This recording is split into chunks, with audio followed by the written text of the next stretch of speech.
24 ستمبر کو Dawn news نے خبر چلائی کہ FIA نے 49 صحافیوں کے خلاف مقدمہ درج کیا ہے۔ یہ خبر human rights commission of Pakistan سے لے کر انڈین میڈیا تک پہنچی، لیکن کیا یہ خبر درست تھی؟ تفصیلات دیکھیے اس ویڈیو میں۔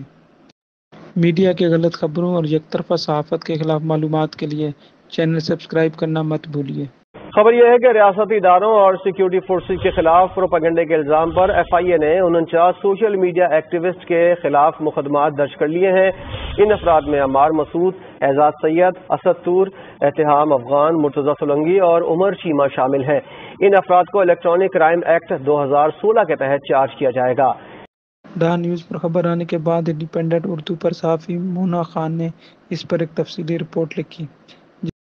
جب انڈیپینڈنٹ اردو نے اسلام آباد میں FIA کے سائبر ونگ سے رابطہ کیا تو متعلقہ آفیسر نے نام ظاہر نہ کرنے کی شرط پہ بتایا کہ ان کے میز پر کسی بھی صحافی کے خلاف کوئی شکایت نہیں آئی اور نہ ہی کسی کے خلاف کیس رجسٹر ہوا ہے۔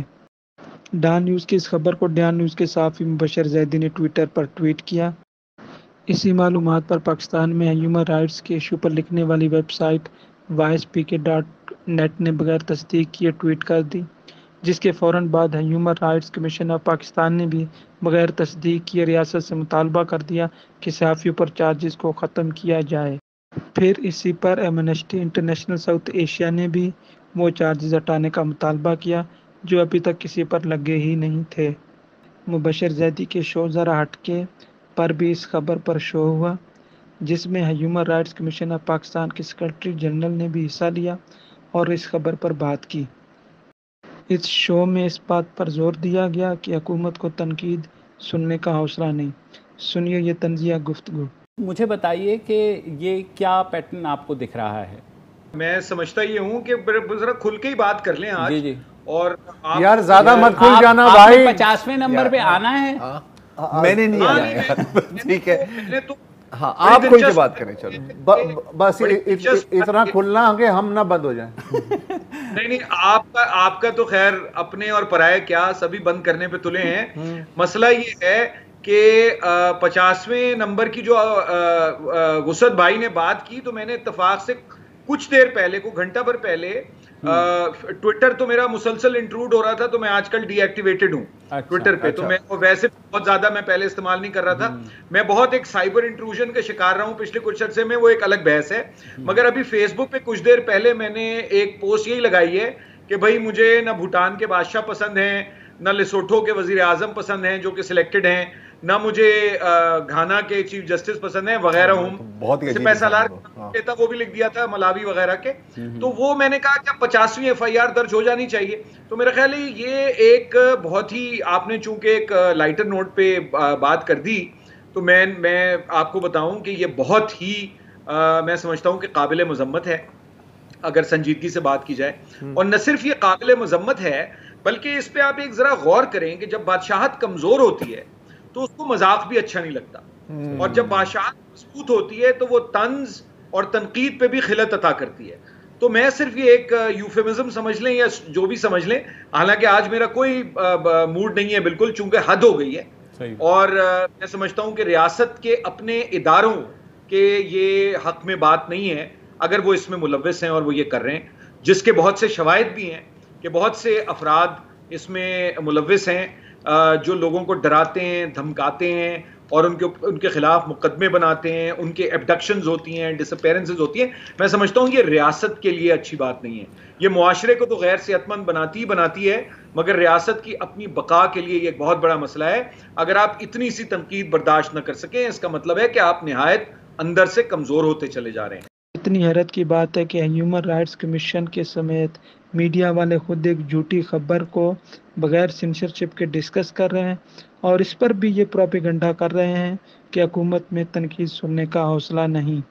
نیا دور نے نہ صرف اس جھوٹی خبر کو شائع کیا بلکہ اس پر ایک شو بھی کر دی۔ جب سوشل میڈیا پر صحافیوں کے لسٹ کی بات کی گئی کہ کن صحافیوں پر مقدمے درج ہوئے ہیں تو اس پر گل بخاری نے طنزیہ ٹویٹ کی کہ ابھی تک تو کوئی لسٹ FIA کے پاس بھی نہیں پہنچی۔ گویا جھوٹی خبر پر جھوٹے لسٹ کی ذمہ دار بھی صحافی نہیں بلکہ دوسرے لوگ ہیں۔ بات یہاں تک نہیں رکتی، اس خبر کو ہندوستان ٹائمز نے بھی شائع کیا۔ اس خبر میں وہ مبشر زیدی کی ٹویٹ کو ریفرنس بنا کر پیش کرتے ہیں۔ مبشر زیدی اپنے شو میں پوچھتے ہیں کہ ہندوستان کی زبان کون سی ہے؟ کہا جاتا ہے اس کے تحت پرچے درج کر رہی ہے۔ اس کی وجہ یہ بتائی جاتی ہے کہ جو الزامات ہیں کمپلینٹس میں وہ یہ ہیں کہ یہ قومی اداروں کے خلاف زہر افشانی کرتے ہیں اور جو ہے بھارت کی زبان بولتے ہیں۔ اب مجھے نہیں پتا کہ بھارت کی زبان کیا ہے، وہ ہندی تو ہم میں سے کسی کو نہیں آتی۔ ہمارے خیال میں یہاں ہندوستان کی زبان کا مراد ہندی ہونا نہیں، بلکہ اگر ہندوستان آپ کے ہی دیے گئے معلومات کو لے کر آپ کے ملک کے خلاف کوئی خبر بنائے تو اسی کو ہم ہندوستان کی زبان کہہ سکتے ہیں۔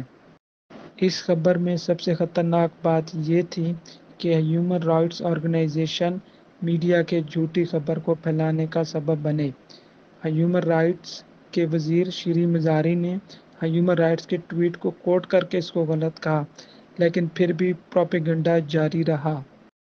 اگر جائزہ لیں تو اس کے پیچھے حامد میر کا کچھ دن پہلے کا مشورہ دیکھنے کو ملتا ہے، جس میں وہ ہیومن رائٹس والوں کو اپنے ساتھ حکومت کے خلاف اتحاد بنانے کا کہتے ہیں۔ ہمیں ایک یونائٹڈ فرنٹ بنانے کی ضرورت ہے۔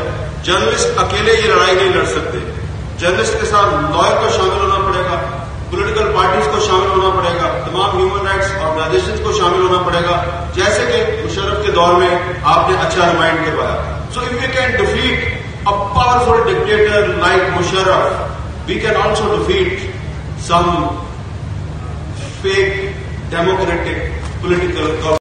یہی وجہ ہے ہیومن رائٹس والے میڈیا کی خبروں کو ٹویٹ کرتے ہیں اور پھر حامد میر انہی ٹویٹس کو شیئر کرتے رہتے ہیں۔ پاکستان میں آج کل جھوٹی خبروں کے بارے میں پہلے ہی تشویش پایا جاتا ہے۔ ایسے میں ہیومن رائٹس آرگنائزیشن اپنا کام چھوڑ کر جھوٹی معلومات پھیلائیں گی تو ان کے اصل کرنے والے کام ہی داغدار ہوں گے۔